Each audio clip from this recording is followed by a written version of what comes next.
घटनाएं तो आपने बहुत सी सुनी होंगी, लेकिन इस तरह की घटना आपको झकझोर कर रख देगा। आप भी सोचने पर मजबूर हो जाएंगे कि क्या कोई व्यक्ति, कोई युवक, कोई किसी के साथ इस तरह की दरिंदगी भी कर सकता है। घटना होना अब आम हो गया है। ऐसे में जो घटना हम आपको बताने जा रहे हैं, उसको सुनने के बाद हो सकता है आपकी आंखें भी नम हो जाएं। आप भी एक बार जरूर सोचेंगे इस घटना को सुनने के बाद कि क्या किसी छोटी चीज की वजह इतनी बड़ी हो सकती है। क्या किसी एक छोटी चीज की वजह इतनी बड़ी हो सकती है जिससे व्यक्ति की जान तक जाए या उसको अपनी जान तक गंवानी पड़े। बात करते हैं हम कर्नाटक के उडुपी जिले की।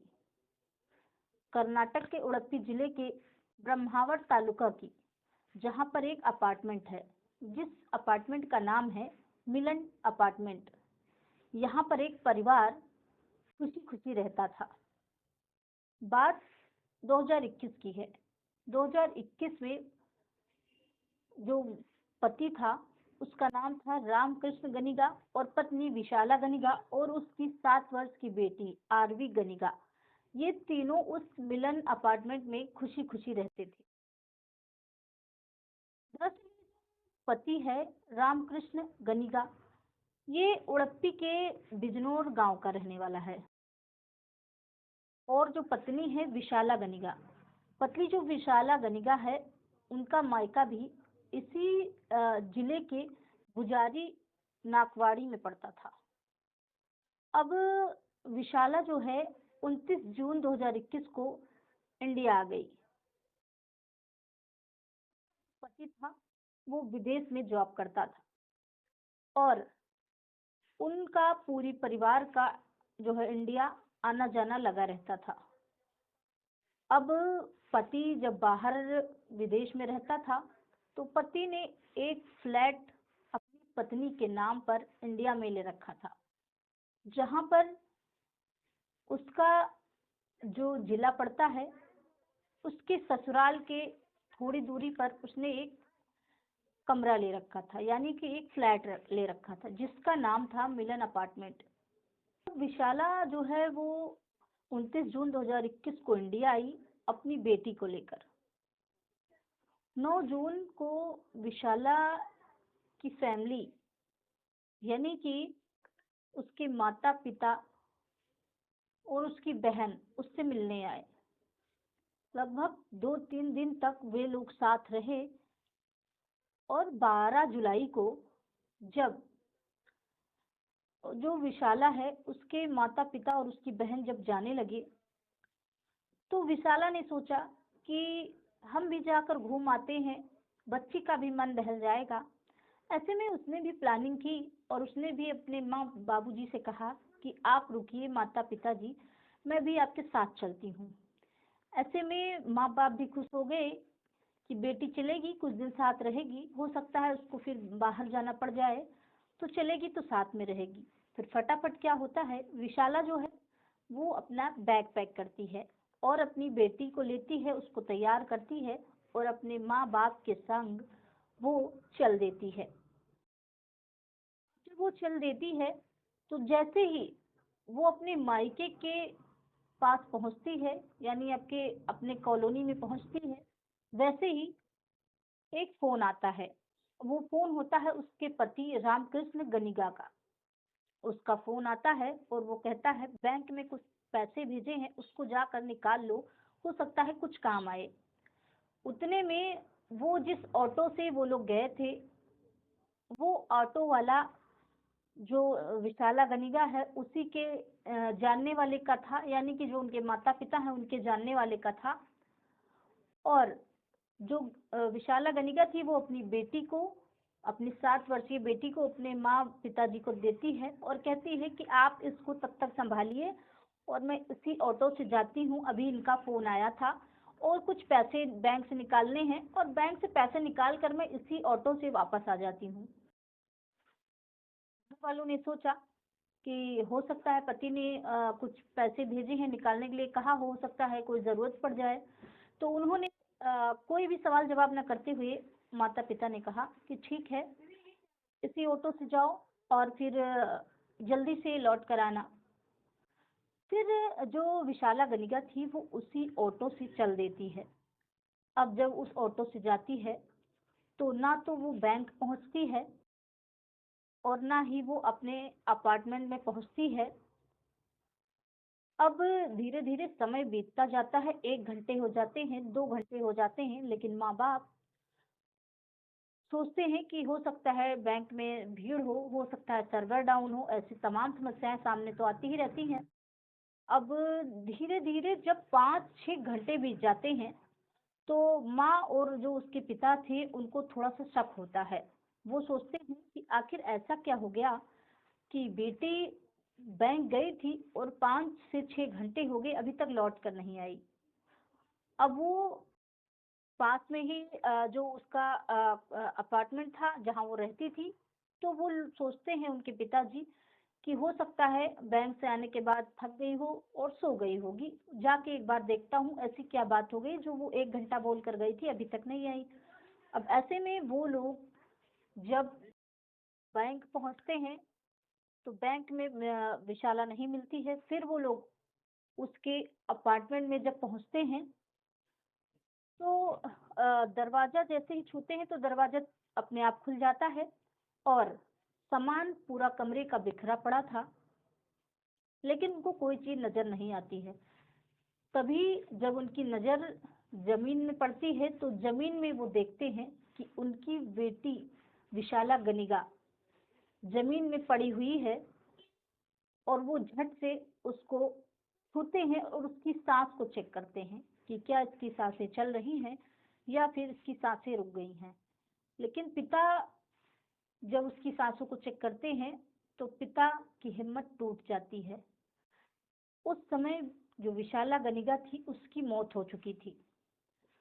अब पिता को कुछ समझ नहीं आता, थोड़ी देर ऐसा लगता है जैसे उनके पैरों तली जमीन खिसक गई। कुछ देर तो ऐसा लगता है जैसे उनके पैरों से जमीन खिसक गई, लेकिन फिर वो पत्नी और बेटी को बुलाते हैं और सारी चीजें को बताते हैं। सारे लोग, कमरे का माहौल ऐसा देख के लग रहा था जैसे लूटपाट हुई हो। सारा सामान बिखरा पड़ा हुआ था, अलमारी टूटी पड़ी हुई थी। और तो और जैसे ही वो लोग ध्यान से देखते हैं विशाला गनिका को तो जो उसने मंगलसूत्र, सोने का चैन और अंगूठी पहनी थी वह सब उसके शरीर में नहीं था। एक शक होता है कि कोई लुटेरा तो नहीं आ गया पीछे पीछे।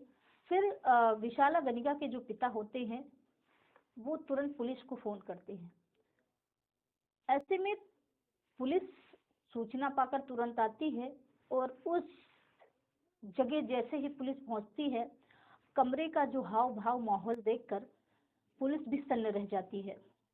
पुलिस सोचती है कि दिन दहाड़े ऐसी घटना को अंजाम कौन दे सकता है, वो भी एक ऐसा अपार्टमेंट में जिस अपार्टमेंट में लोग आसपास से आते जाते हैं। ऐसी घटना को अंजाम कौन दे सकता है। अब पुलिस आती है, पुलिस पूरी छानबीन में लग जाती है।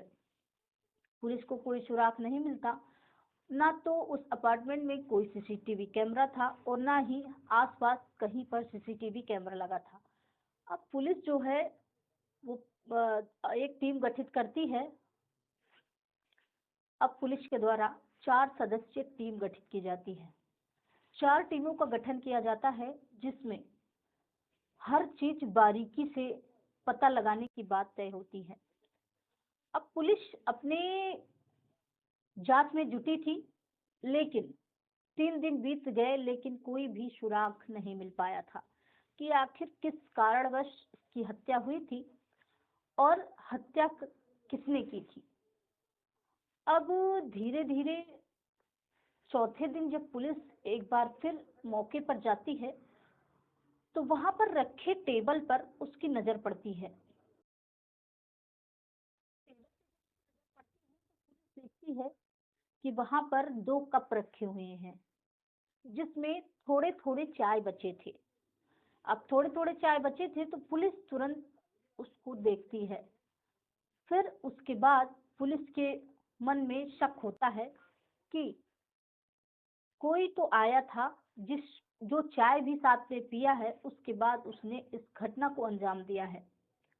या पुलिस के मन में ये भी आया हो सकता है, जब विशाला गनिगा अपने माता पिता के साथ जा रही थी मायके, तो हो सकता है उसने चाय पीकर कप थाली में रख दिया हो। तो पुलिस के द्वारा उसके पिता को बुलाया जाता है और उनसे ये पूछा जाता है कि क्या जब आप लोग जा रहे थे तो आपने चाय पी थी, यानी कि चाय आपकी बेटी ने बनाई थी, आप लोग चाय पीकर निकल गए थे। तो जो विशाला गनिगा के पिता होते हैं वो कहते हैं, नहीं साहब, हमने कोई चाय नहीं पी थी। और जो बात रही कब की, तो मेरी बेटी ने सब कुछ साफ करके रख दिया था, हमने कोई चाय नहीं पी थी। अब पुलिस की जो शक की सुइयां होती हैं वो और तेजी से चलने लगती हैं। अब पुलिस को किसी बाहरी व्यक्ति पे शक था, लेकिन पुलिस के हाथ अभी भी पूरी तरह से खाली थे। अब पुलिस जांच में जुट जाती है कि ऐसा कौन था, क्योंकि कोई भी लड़कियां, कोई भी महिलाएं किसी भी अनजान व्यक्ति को अपने घर में आने की इजाजत नहीं देती हैं। ऐसे में अगर किसी ने चाय पी है तो खास कर वो कोई ना कोई जानने वाला होगा। लेकिन विशाला गनिगा का परिवार जो है, मायका जो है, वो कुछ ही दूरी पे था और उनके यहाँ का कोई नहीं आया, तो इसका मतलब क्या हो सकता है। पुलिस छानबीन में लग जाती है और पुलिस जो पोस्टमार्टम रिपोर्ट आती है, पोस्टमार्टम रिपोर्ट में ये साबित होता है कि जो विशाला गनिगा थी उसकी जो हत्या हुई है वो गला दबाकर हुई है। अब पुलिस सोच में पड़ जाती है कि हत्या गला दबाकर हुई है। फिर पुलिस जो विशाला गनिगा के पति थे, जो विदेश में रहते थे, उनसे संपर्क करती है, बताती है उनसे कि ऐसी ऐसी घटनाएं हो गई हैं, क्या कोई आपके घर पे आता था, क्या कभी आपकी पत्नी ने किसी के बारे में आपको बताया। तो जो राम कृष्ण गनिगा होते हैं वो कहते हैं, नहीं सर, ऐसी तो कोई बात नहीं थी, और अगर ऐसी बात होती तो मेरी पत्नी मुझे फोन जरूर करती, मुझे ऐसा कुछ नहीं लगता है। अब पुलिस ये बात राम कृष्ण गनिगा से पूछती है, लेकिन वो कहते हैं कि नहीं, ऐसी ऐसी कोई बात नहीं है। फिर पुलिस उनको फौरन इंडिया आने के लिए कहती है, क्योंकि अब उनकी पत्नी की भी मौत हो चुकी थी। अब एक 7 साल की जो बेटी थी, कहीं ना कहीं उस बेटी का पालन पोषण कैसे करती, वो बिना माँ की कैसे रहती। तो ऐसे में वो रामकृष्ण गनिगा को कहती है कि आप फौरन इंडिया आ जाइए। वो अगले दिन ही इंडिया आ जाते हैं और पुलिस पूरी छानबीन में लग जाती है। अब पुलिस भी अ, विशाला गनिगा का कॉल डिटेल निकालती है और उसके कॉल डिटेल में भी कोई ऐसा व्यक्ति नहीं था, कोई ऐसा नंबर नहीं था जो अननोन लगे, या फिर कोई नए पर्सन का नंबर नहीं था। अब पुलिस भी सोच में हो जाती है कि अगर किसी ने, जानने वाले व्यक्ति ने हत्या की है और डायरेक्ट आया है। पुलिस विशाला गनिगा की भी कॉल हिस्ट्री निकालती है, उसमें भी उसे कोई विशेष नंबर नहीं मिलता है। हालांकि 2-4 चुनिंदा नंबर ही मिलते हैं जो उसके घर परिवार का ही होता है। अब जो कड़िया थी वो उलझती जा रही थी। फिर पुलिस का शक उसके पति पर दोबारा जाता है और पुलिस सोचती है कि हो सकता है इसका पति ही इसका हत्यारा हो। ऐसे काफी केसेस होते हैं जिसमें रिश्ते से तंग आकर पति अपनी ही पत्नी या अपने ही परिवार की हत्या करवा देते हैं। हालांकि जब पुलिस उसके पति रामकृष्ण गनिगा को कस्टडी में लेती है और उससे ये चीज पूछती है कि क्या कोई तुम्हारे घर पे आता जाता था, क्या तुम्हें किसी पर शक है, और तुमने वो जो अपार्टमेंट थे वो किसके नाम पे लिया था। तो रामकृष्ण गनिगा बड़ी ही चतुराई से पुलिस को जवाब देता है कि मेरे घर पे कोई नहीं आता जाता था और जो अपार्टमेंट था वो मेरी पत्नी विशाला गनिगा के नाम से था। मैंने इसलिए लिया था ताकि हम लोग जब भी बाहर से आए तो हम किसी के घर पे न जाके अपनी फैमिली के साथ आराम कर सकें। और कभी कभी पूरी फैमिली आती थी और कभी कभी पत्नी और बच्ची आती थी, मैं बाहर ही रहता था। अब पुलिस को कुछ शक हो रहा था, घुमा रहा था। जो रामकृष्ण गनिगा है वो पुलिस को पूरी तरह से गुमराह करना चाहता था, लेकिन जो पुलिस थी वो उससे भी शातिर थी। यानी कि कहते हैं ना कि चोर कितना भी शातिर हो, कोई ना कोई सुराग हो छोड़ ही जाता है। अब पुलिस कस्टडी में लेने के बाद उससे पूछताछ सख्ती से करने लगती है। पुलिस का एक सवाल होता है कि हत्या के समय तुम विदेश में थे, तो आखिर ऐसा कौन था जिसने हत्या किया और वह वहां से फरार हो गया। फिर रामकृष्ण गनिगा जो है वो पूरी बात को बताता है। वो कहता है, सर मेरा एक दोस्त है जो विदेश में ही रहता है और उससे मैंने पूछताछ की थी। और मैंने एक बार उससे मजाक में पूछा था कि क्या किसी की हत्या करवानी हो तो करवा दोगे।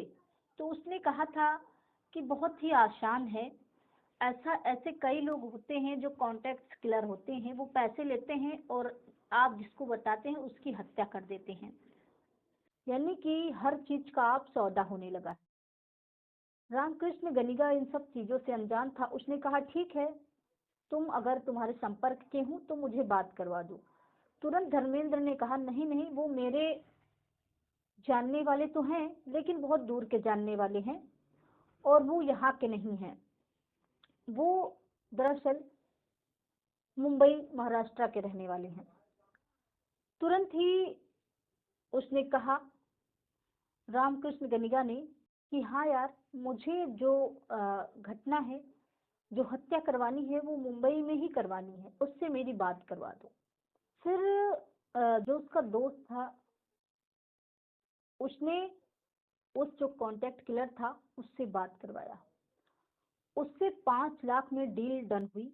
उसके बाद उसने कुछ एडवांस मांगा, जिसको जो रामकृष्ण गनिगा था, जिसमें उसने उस कॉन्टेक्ट किलर को 2 लाख रुपए दे दिए अपनी पत्नी को मरवाने के लिए। यानी उसको जान से खत्म करवाने के लिए उसने उसको 2 लाख रुपए दिए और बाकी का कहा कि काम हो जाने के बाद दूंगा। अब जो रामकृष्ण गनिगा है उसने पुलिस को बताया कि वो जो कॉन्टेक्ट किलर था स्वामीनाथन निषाद, उसका एक मित्र था रोहित राणा। अब दोनों मिलकर आपस में योजना बनाते हैं और वो रामकृष्ण गनिगा से कहते हैं कि आपकी पत्नी तक कैसे पहुंचा जाए। अब क्योंकि रामकृष्ण गनिगा विदेश में रहता था, वो पत्नी से सिर्फ फोन पर ही बात कर सकता था, इसलिए उसने उस दिन अपनी पत्नी को, जैसे ही वो घर के पास पहुंची थी, अंदाजे से उसने फोन लगाया कि इतने समय में निकली है तो इतने समय में अपने मायके पहुंच गई होंगी। और उसने तुरंत ही बैंक को लौटने के लिए कहा था। और जैसे ही पत्नी वहां से निकली तो उसने तुरंत फोन करके कहा कि बैंक मत जाओ, सीधा अपने अपार्टमेंट में चले जाओ। यानी कि जहाँ पे रहते हो, जिस रूम में रहते हो वहां पर चले जाओ और मैं जिस सामान को बता रहा हूँ उसको वहां से उठा लो और फिर घर लेते जाना। और हाँ, मेरा एक दोस्त आ रहा है जो कि वही का रहने वाला है, हाल ही में हमारी दोस्ती हुई है और उससे भी तुम मिल लो। यानी कि मैंने उसको कुछ गिफ्ट दिए हैं, तुम्हारा बर्थडे आ रहा है और बेटी के लिए भी कुछ सामान दिए हैं, उससे रिसीव कर लेना, थोड़ी देर उसका वेट कर लेना। अब विशाला गनिगा को अपने पति पे पूरा भरोसा था। उसने कहा ठीक है, जब तक वो नहीं आते हैं मैं तब तक उनका इंतजार कर लेती हूँ। जैसे ही बेल बजती है वैसे ही विशाला गनिगा तुरंत दौड़ के गेट खोलती है और उन दो युवकों को अंदर आने के लिए कहती है। अंदर आने के लिए उनको हॉल में बिठाती है और उनसे बातचीत करती है। और वो बताते हैं कि रामकृष्ण गनिगा जो है वो मेरे बहुत अच्छे मित्र हो गए हैं, उनका नेचर बहुत ही अच्छा है और हम लोग अभी हाल ही में ही हमारी उनकी दोस्ती हुई है। तो उन्होंने कहा कि घर परिवार देख लो, कभी कोई दिक्कत हो तो आ जाया करना। वहीं रामकृष्ण गनिगा ने अपनी पत्नी विशाला गनिगा से कहा कि जो भी तुम्हें दिक्कत होगी तो इन लोगों से कह देना, ये लोग हमेशा तुम्हारी मदद करेंगे। अब विशाला भी खुश हो गई। उसने जैसे ही गिफ्ट को खोला, उसने देखा उसके लिए मेकअप किट और बच्ची के लिए चॉकलेट और बहुत सारे खिलौने थे। वह बेहद खुश हो गई और खुशी से अपने पति को फोन की, बोली कि मुझे वो सामान जो आपने भेजा था वो रिसीव हो गया है और मैं अब थोड़ी ही देर में निकल रही हूँ, क्योंकि बेटी भी वहां पर रो रही होगी। और रामकृष्ण गनिगा ने कहा कि ठीक है, उन लोगों को चाय पिला दो और फिर उन लोगों को जाने के लिए बोलो। अब विशाला गनिगा जो है वो चाय बनाती है, उन दोनों लोगों को चाय देती है और जैसे ही चाय खत्म होने वाली होती है, वैसे ही जो कॉन्टेक्ट किलर थे वो अपनी घटना को अंजाम देने के लिए पूरी प्लानिंग से आते हैं और वो विशाला से कहते हैं कि आपके पास चार्जर होगा, फोन का चार्जर। विशाला गनिगा तुरंत अपने पर्स से फोन निकालती है और उनको देती है। तो फिर वो कहते हैं कि फोन का चार्जिंग पॉइंट कहाँ पर है, मुझे चार्जिंग पे लगाना है, 2% फोन चार्ज हो जाए ताकि मुझे रास्ते में कोई असुविधा ना हो। वो कहती है ठीक है, आप मेरे लिविंग रूम में आइए, वहां पर सॉकेट है, मैं आपका फोन लगा देती हूँ। और वह जैसे ही विशाला के पीछे पहुंचता है, जो है चार्जर की जो लीड होती है उसी से वो उसका गला कस के दबा देता है और उसका जो दोस्त होता है कॉन्टेक्ट किलर के साथ में, वह उसका हाथ पैर पकड़ लेता है, पूरी तरह से हाथ पैर दबा लेता है, जिससे विशाला को तड़पने भी नहीं देता है और उसकी गला घोटने से मौत हो जाती है। अब दोनों उसके सोने चांदी के जेवर निकालते हैं और सामान को पूरी तरह बिखरा देते हैं, जिससे ये लगे कि कमरे में चोरी हुई है और वो फरार हो जाते हैं। अब रामकृष्ण गनिगा ने बताया कि ऐसे ऐसे मैंने अपनी पत्नी की हत्या करवाई, लेकिन एक सवाल अभी भी पुलिस के समझ में नहीं आ रहा था कि आखिर इन सब का कारण क्या था। यानी कि हत्या करवाने के पीछे ऐसी कौन सी साजिश थी, ऐसी कौन सी बात थी कि जिससे किसी की जान लेनी पड़ी। कारण स्पष्ट नहीं हो पा रहा था। अब पुलिस इस बात को लेकर भी रामकृष्ण गनिगा से लगातार सवाल करती है, लेकिन वो इस चीज को बताने में थोड़ा आनाकानी कर रहा था। तो जैसे ही पुलिस शक्ति दिखाती है, वो बोलता है कि मेरी जो पत्नी है वह सबसे हंस कर बोलती थी, यानी कि वो बहुत खुश मिजाज थी, बहुत खुले मन की थी और वो जिससे भी बात करती थी, जिससे भी बोलती थी, वो बहुत हंस कर बोलती थी। ये चीज मुझे उसकी पसंद नहीं आती थी। हालांकि उसने बताया कि कई बार फोन आते थे तो वो साइड में जाके बात करती थी और वो कई कई घंटों तक बात करती थी, जिसको लेकर मेरे मन में ये चल रहा था कि शायद इसका कहीं पर किसी से अफेयर होगा और इसी कारण मैंने इसको करवा दी, इसको मौत के नींद सुलवा दिया। अब इन सब चीजों को लेकर पुलिस को भी शक होता है। फिर पुलिस जो है उसकी कॉल डिटेल निकालती है विशाला गनिगा की, लेकिन उसमें उसके कॉल डिटेल में कोई भी अननोन नंबर या फिर कोई भी ऐसे पर्सन का नंबर नहीं होता है जिससे वो बात की हो। यानी कि माँ बाप भाई बहन और उसके हस्बैंड के सिवा किसी और का नंबर ही नहीं मिलता है।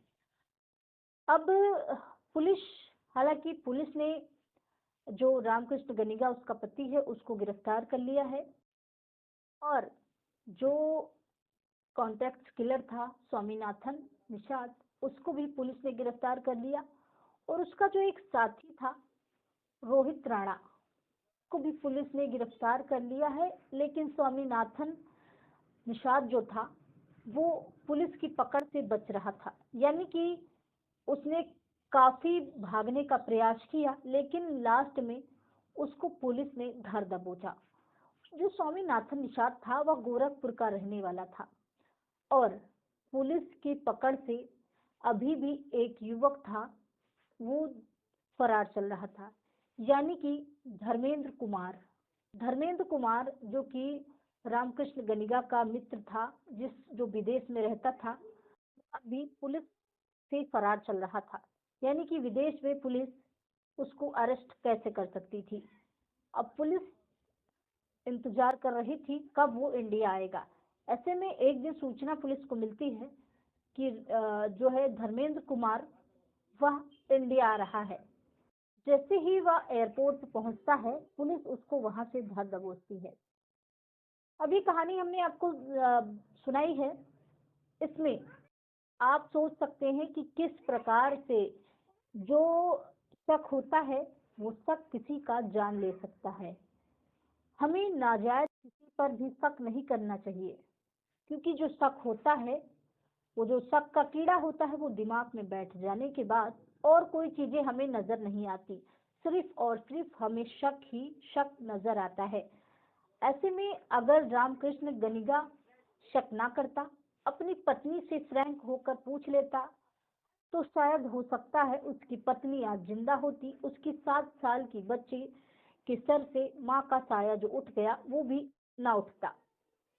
वहीं जो रामकृष्ण गनिगा था, उसकी पत्नी का सिर्फ इतना कसूर था कि वह हंस कर बात करती थी, वो काफी फ्रैंक थी, यानी सबसे हंसी मजाक करती थी और पूरी तरह से अपनी जिंदगी में खुश रहती थी।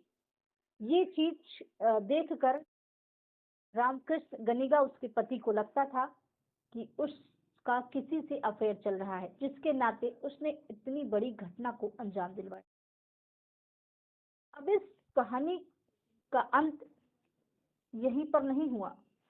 इस कहानी से हमें सीख ये मिलती है कि हमें किसी के ऊपर नाजायज शक नहीं करना चाहिए, खासकर ऐसे रिश्ते में जिनसे हमारी कड़ियां जुड़ी हों, जिनसे हमारी जिंदगियां जुड़ी हों।